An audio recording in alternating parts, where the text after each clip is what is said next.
O clima é de festa, embora o vascaíno não tenha tantos motivos para comemoração. A situação na segunda divisão ainda é muito difícil, muito complicada. Vamos falar aqui a respeito das possibilidades do Vasco, que aumentaram, segundo os matemáticos, para 17%, mas o Vasco ainda tem uma tarefa muito difícil. Um fato positivo é que o Avaí perdeu para o vice-lanterna Confiança e deu mais possibilidades do Vasco chegar próximo do G4, está a 4 pontos do Avaí. Então vamos falar um pouco sobre essa situação no vídeo de hoje. Vamos falar da entrevista coletiva do Fernando Diniz, que essa sim para mim é uma entrevista polêmica, porque no começo ele falou que o Lucão vai ser o titular contra o Náutico, elogiou o garoto Riquelme, que disse que é um dos melhores atacantes que o Vasco tem hoje, embora seja lateral, e aí vem uma parte que para mim está totalmente equivocada, é quando o Diniz fala que todo o trabalho dessa gestão feito no futebol foi maravilhoso, que eles montaram um time, um elenco fabuloso, um dos melhores da Série B, e eu vou mostrar nesse vídeo de hoje para o Diniz e para os passadores de pano que através do trabalho feito pelo Fernando Diniz, que tudo que ele falou nessa coletiva a respeito dessa gestão e da montagem do elenco é uma verdadeira mentira. Ou pelo menos, com todo respeito ao Fernando Diniz e ao profissional, ele faltou com uma verdade. Acho que assim fica mais bonito.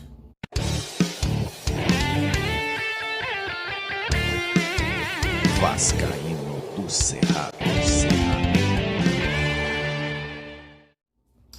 Fala galera vascaína, eu sou o Thiago Fontes, falo de Brasília, Distrito Federal, trazendo mais um vídeo para o canal, um vídeo de domingo, depois de uma vitória importantíssima sobre o líder do Campeonato Brasileiro da Série B, o Curitiba. E vou aqui pedir, já antes de começar o vídeo, o seu joinha, o seu like, que é fundamental para esse canal ser indicado no YouTube. Não esquece não, beleza? Chegou a primeira vez, te convido a assistir os vídeos. Se gostar, se inscreve, compartilha e segue o @Vascaíno do Cerrado lá no Instagram. Para os chatos que vêm aqui falar que, pô, mas você reclama, pô, você é muito exigente, eu sou exigente pra caralho. Quem acompanha o canal, quem curte o meu trabalho, sabe que eu faço reclamações, eu critico, eu comemoro quando é para ser comemorado, sem ficar fazendo festa e oba-oba. Então, aqui é um canal que tem um ponto crítico fundamental com relação a essa gestão, e eu vou provar para você, passador de pano, e pra galera que curte o canal, que o Diniz deu um mole ontem na entrevista. E por que ele deu esse mole? Por que o que ele falou não é verdade? Provado com o trabalho dele mesmo, beleza? Primeiro eu vou mostrar pra você a parte onde ele elogia o Lucão e fala que... Elogia o Lucão não, ele fala que o Lucão vai ser titular contra o Náutico na próxima partida, e fala da importância de ter aprendido a lição com relação ao jogo lá no Maranhão, que faltou intensidade, entrega, e isso contra o Curitiba teve, com certeza. E também sobre o Lucão, se ele fica para o jogo contra o Náutico ou se o Vanderlei volta. Em relação ao Lucão, é uma tendência de ficar, mas não tem nada definido. A gente tem quatro ótimos goleiros. E quanto a de ser uma virada, eu acho que a equipe está tendo já mais altos do que baixos desde quando eu cheguei aqui, né? A gente teve, até inclusive os jogos que a gente empatou, a gente teve chance de vencê-los. O que a gente não pode é diminuir muito o ritmo, como a gente diminuiu, principalmente no segundo tempo lá em São Luís. Acho que essa foi uma lição muito dura para nós, lá no último jogo contra o Sampaio. Acredito que os jogadores responderam de maneira muito positiva hoje, principalmente no primeiro tempo. E agora é seguir em frente, né? Em relação ao Lucão, o que me levou a tomar a decisão de começar com ele é a segurança que ele foi me passando nos treinos, o histórico do Lucão também, um jogador que pegou praticamente todas as categorias de base, ele foi para a seleção, foi campeão olímpico. Então, um jogador jovem com esse currículo e com aquilo que ele estava demonstrando nos treinos, e é um jogador também que já tinha 15 jogos nesse ano aqui como titular do Vasco, me deu segurança para poder colocá-lo. Bom, no próximo trecho eu vou deixar aqui um pedaço onde ele fala do Riquelme, porque ele falou muito do Riquelme. Falou que é um jogador pé no chão, humilde, joga muito, não faz ideia do potencial dele e que não se vislumbra, né? É o contrário de alguns jogadores da base aí que não ganharam porra nenhuma e fica tirando onda em rede social, fica tirando onda com a cara do torcedor e dentro de campo não rende aí o que a gente espera que esses jogadores rendam. Agora o Riquelme não, o Riquelme além de jogar muito, é um jogador muito humilde, muito pé no chão. Vou deixar o Fernando Diniz falar do jovem que arrebentou no jogo de ontem e virou notícia na internet. Até o Dentinho lá da Europa falou, pô, esse lateral joga muito, muita gente botando os dribles dele, muita coisa ali que ele fez na partida. Então segue aí com o Fernando Diniz falando do Riquelme. O Riquelme, essa sintonia, quando o jogador tem esse tipo de sintonia com a torcida, e a torcida do Vasco tem esse desejo, esse apelo quando aparece um jogador, e o Riquelme, eu acredito que esse negócio vai andar muito bem, a torcida com ele. Ele é muito humilde, é um jogador, igual eu disse, ele nem sabe o quanto que ele é bom, o Riquelme. Então a gente que às vezes fica insistindo para ele ir lá e faz, e se errar não tem problema, a gente vai correr. Então, na média, ele tem sido um dos nossos melhores atacantes, embora ele seja lateral. Ele não faz jogadas assim que desconcertam o adversário, que ninguém espera, que é aquele negócio que tem de magia do futebol, que não é uma coisa ensinável. Da minha parte é uma coisa só que eu estou estimulando ele a fazer cada vez mais e saber a hora de fazer, que ele vai aprendendo, mas ele tem que ir se testando. Não é toda hora que ele vai acertar, não é toda hora que é para fazer. Mas conforme ele vai jogando, ele vai sabendo discernir o momento de fazer, o momento de não fazer. Mas é um menino muito especial e eu acho que ele está criando uma sintonia com a torcida muito grande. Eu também acho que eu sei o jogador que você está falando, mas eu acho que também não tem muito problema. Do Riquelme ele vai escrever a história dele aqui no Vasco. Eu tenho muita confiança do que eu estou dizendo, embora o tempo seja muito curto. E não quero também colocar peso nenhum, porque ele não é um menino de maneira nenhuma empolgado. Ao contrário, ele é extremamente humilde. Saudações vascaínas, Bruno Cordeiro mais uma vez. Se você é empresário, tem um negócio, dá uma olhada nisso aqui. Esse é o resultado real de um cliente nosso, em que dentro de 30 dias, mais de 130 pessoas chamaram lá no WhatsApp querendo comprar o seu produto, tá? Isso que a gente faz, anúncios focados em vendas, atração de clientes. No caso, esse cliente vende iPhone, mas pode ser qualquer outro produto ou serviço. Então, se você quer ajuda para vender mais, clica no botãozinho embaixo, me chama no WhatsApp que eu vou te mostrar como que a gente pode te ajudar e fazer você aumentar suas vendas.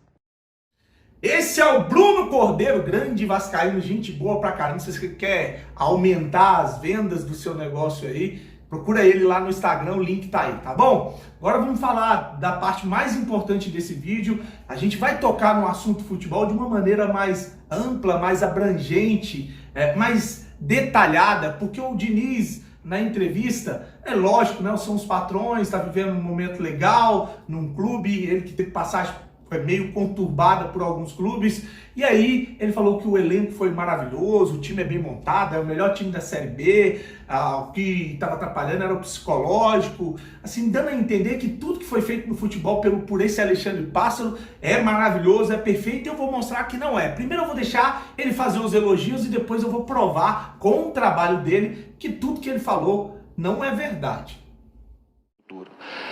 Mas eu considero o elenco que foi montado na Série B, é difícil falar assim, ou melhor, né? Isso é uma questão de gosto, mas certamente é um dos melhores elencos, sempre foi um dos melhores elencos. Às vezes as coisas do futebol não acontecem, como você mesmo disse, por uma série de fatores, porque é muito complexo. E a gente precisa ter frieza, quem trabalha no futebol, quem vive do futebol e quem ganha do futebol, eu acredito que a gente precisa ter mais frieza para promover um pouco mais de justiça. Porque quando os resultados não vêm, a gente coloca todo mundo, independente de quem fez certo e quem fez errado, coloca todo mundo na mesma panela, mexe e você não consegue identificar aquilo que está errado.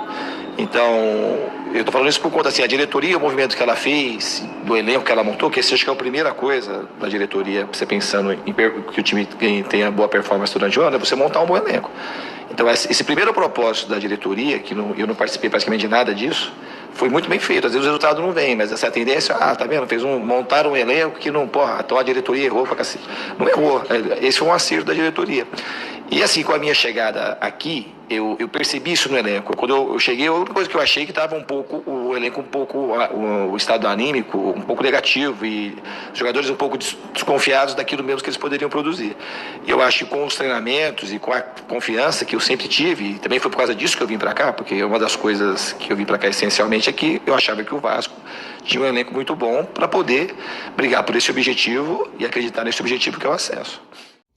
Então vamos lá. Primeiro, se o trabalho no futebol, por essa gestão e por esse Alexandre Pássaro, esse amador tivesse sido bem feita, a gente não estaria nessa situação. Faltam 8 jogos para acabar o campeonato e o Vasco não esteve no G4.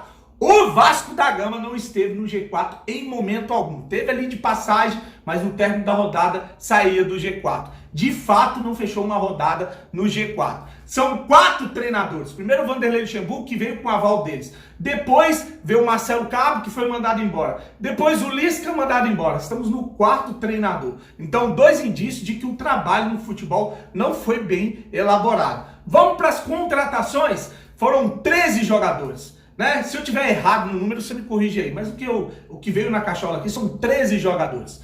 Desses 13 jogadores, vamos esquecer a contratação do Nenê e do Fernando Diniz, porque essas 2 contratações vieram a despeito de pressão. Porque o senhor Alexandre Pássaro, em várias vezes em entrevista, deixou bem claro que o trabalho estava sendo bem feito, que eles não iam mudar por causa de pressão vinda de fora, que não ia mandar o Marcelo Cabo embora, que não ia mudar o que eles tinham planejado para o Vasco. Então vou deixar de fora o Nenê e o Fernando Diniz, que para mim são os fatores que fizeram o Vasco ter a possibilidade de subir para a primeira divisão. Você vê que a tarefa do Vasco não é fácil. O Vasco tem 8 jogos para ganhar 6 e perder só 2. 6 jogos e perder 2. Se ganhar 5 e empatar 2, ainda há uma possibilidade perdendo 1. Ou se perder 2, empatando e ganhando 5, ainda rola uma pequena possibilidade. Você vê que tudo isso leva a crer que o trabalho do futebol foi horroroso. Então vamos separar e vamos ver qual foi a estrutura montada pelo Alexandre Pássaro.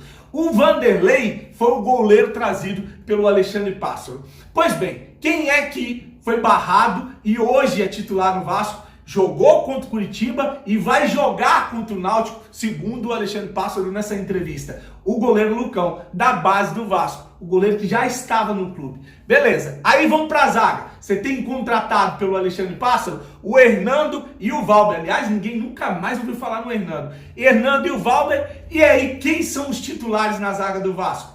Ricardo Graça e Castan. Você já tem ali a defesa com os jogadores remanescentes lá do Campelo. Lucão, Graça e Castan. Bacana. Volante. Quem são os volantes trazidos pelo Alexandre Pássaro? É o Rômulo e também é o Michel. O Michel foi disparada a pior contratação. Saiu da mesa de cirurgia para vir para o Vasco e não jogou futebol. Veio para passear no Rio de Janeiro. Esses 2 volantes trazidos pelo Alexandre Pássaro, e quem são os titulares? Pasmem, mais jogadores da base, mais jogadores remanescentes do elenco do ano passado. Bruno Gomes e Andrei. Só aí você tem Lucão, Graça, Bruno Gomes e Andrés. 4 jogadores da base, juntamente com o Castan. O Zeca é o lateral trazido pelo Alexandre Pássaro, é titular contestado. Muita gente quer o Léo Matos no lugar dele porque não acha que ele é um bom lateral. Tanto é que o Riquelme passou a ser o lateral titular do lado esquerdo, arrebentando. Mais um da base. Então, Lucão, Graça, Bruno Gomes, Andrei e Riquelme. Olha só o planejamento do futebol dessa gestão.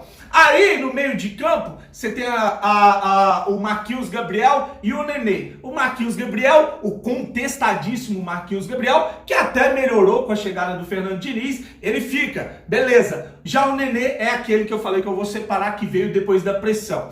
Aí no ataque você tem 3 jogadores. O Morato, que é horroroso Morato. O Léo Jabá, que também é outro jogador meia boca. E vem os titulares, é o Peck e o Germancano. Mais um garoto da base, junto com o artilheiro Germancano, que já é também trazido pelo Campelo, que fez com que o Adriano Mendes saísse do Vasco. Repare só, olha só o que é o time do Vasco. Só a molecada com o Castan, o Cano e o Nenê. Pronto. Junto com o Marquinhos Gabriel, são os 3 jogadores que, dos 13 jogadores trazidos pelo Alexandre Pássaro, que ainda tem, olha, que ainda tem o Daniel Amorim, que não é aproveitado, e o John Sanches, que veio para passear também, é outro que não entra em campo e não joga. Daniel Amorim, para mim, aí a torcida ainda gosta, ainda tem carisma, ainda entra com vontade, é a cara do Vasco na Série B, deveria ser titular ou jogar mais, mas o resto do time é muito meia boca. Então você tem 3 jogadores de todos esses titulares do Fernando Diniz, 3 jogadores e os 3 contestados. Marquinhos Gabriel, Morato e o Zeca. Os 3 contestados. Agora me diz, aonde que o trabalho desse cara foi bem feito? com tudo isso que eu falei pra vocês e o Vasco nessa situação horrorosa. O trabalho desse cara foi uma merda, foi pífio e ele deveria ter sido mandado embora há muito tempo. A gente tem uma pequena possibilidade de subir, se agarra à base de... A maioria do time do Vasco hoje é formado pela base, com alguns jogadores e o Nenê comandando junto com o Fernando Diniz. Que a sorte esteja do nosso lado nos outros jogos, porque os incompetentes conseguiram montar um time de merda para jogar a Série B. Deixa sua mensagem, curte o vídeo, compartilha. Grande abraço, fique com Deus e saudações vascaínas.